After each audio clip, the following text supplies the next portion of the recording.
Good morning, everyone. My name is Pastor Dan Moreno, and today it is truly an honor to be able to stand behind the sacred desk of Dr. Rod Parsley. I send greetings from my pastor, Pastor Jeff Thomas of Trinity Assembly of God. The title of my sermon today is that God loves, God does. And the topic is about knowing God through the qualities of His love. Many people say that when we ask people, do you know that God loves you? A lot of people say, yes, I do. But the thing is that even though they may know that in their mind, they may not know that in their heart. And to truly know the love of God, we have to understand what love is. And we can see this in 1 Corinthians chapter 13, verses 4 through 8.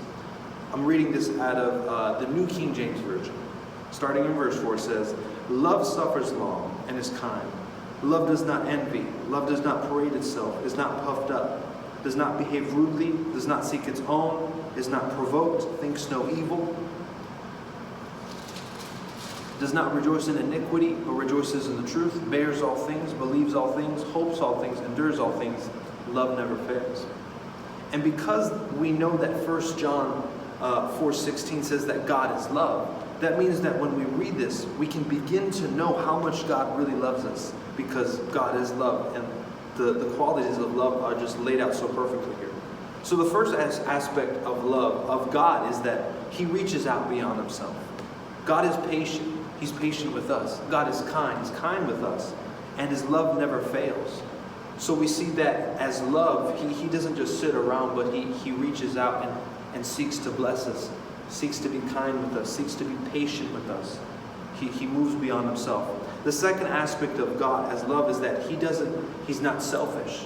So not only does He reach out, but He also doesn't become selfish. We can see this in verse 4. God isn't envious. He's not boastful. He's not arrogant. He doesn't insist on His own selfish agenda. Obviously, God is worthy of all the praise, and He deserves to be worshipped and magnified alone. But He's not just doing it to control us and manipulate us, but because He knows that when we worship Him, it's for our benefit. He knows that when we serve Him, it's for our benefit.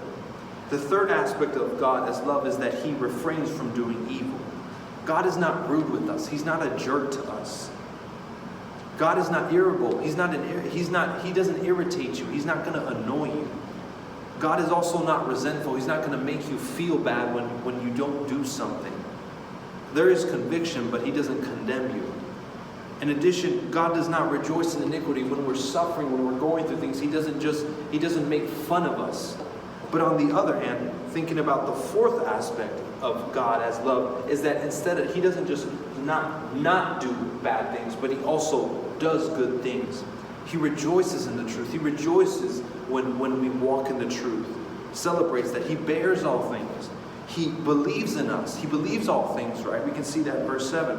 He hopes all things, very, very closely tied to that. He hopes for the best things in our lives. He hopes to see us achieve great things and walk in love and have great relationships and be successful and prosperous and live fulfilling lives.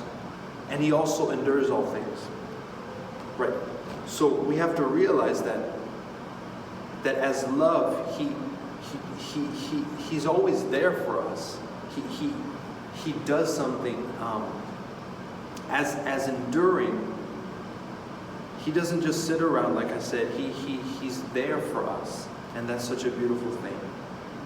So if we really want to know God, we have to understand what love is. And that's what these qualities are. And as love, as I said before, God doesn't just sit around, but He does something. That's what makes love love, because it's actually an action. So I don't know if you understand how much God loves you, but every single one of these qualities applies to you. God does these things to you. God does these things for you. God doesn't do certain things for you, the things that are evil. God doesn't turn selfish. He doesn't do that, but He does something. Love is not just a feeling, but He actually does something for you. And so if you want to know God, understand what it is to be loved. And every single one of the actions that are spoken about in 1 Corinthians 13, learn to receive that. Learn to receive those qualities and those actions of love. And as you do that, you will know Him more, and you will understand what true love is.